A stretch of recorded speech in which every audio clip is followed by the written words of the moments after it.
এবার প্রথমবারের মতো চেন্নাইয়ের রাস্তায় দেখা গেল পতিত প্রধানমন্ত্রী শেখ হাসিনাকে। 5ই আগস্ট দিল্লিতে যাওয়ার দীর্ঘ 9 মাস পর প্রকাশ্যে এলেন তিনি। এমনই একটি ভিডিও এখন সোশ্যাল মিডিয়ায় ভাইরাল ভিডিওতে দাবি করা হয় ভারতের চেন্নাই শহরে অবস্থিত মহাত্মা গান্ধী হাসপাতালে সর্বোচ্চ সরকারি নিরাপত্তায় চোখের পরীক্ষা করাতে গেছেন শেখ হাসিনা।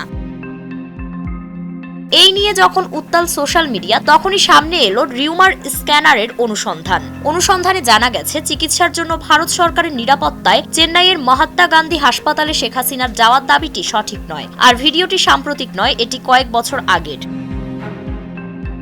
বলা হচ্ছে ভিডিওটি 2022 সালের সেপ্টেম্বর মাসে যুক্তরাজ্যে ধারণ করা হয়েছে এবং এটি শেখ হাসিনার লন্ডনে রাজা তৃতীয় চার্লসের আয়োজিত একটি রাষ্ট্রীয় সংবর্ধনায় অংশগ্রহণের সময়ের ভিডিও। এ সফরে কানাডার মন্ট্রিলে 5ম replenishment conference of the global fund এবং যুক্তরাষ্ট্রের নিউ ইয়র্কে জাতিসংঘ সাধারণ পরিষদের অধিবেশনে যোগ দিয়েছিলেন তিনি।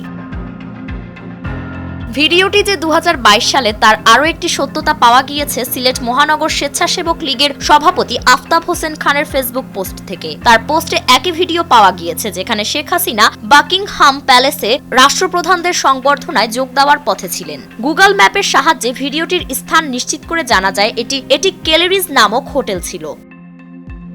ফারিন রহমান প্রীতি, নয়া দিগন্ত।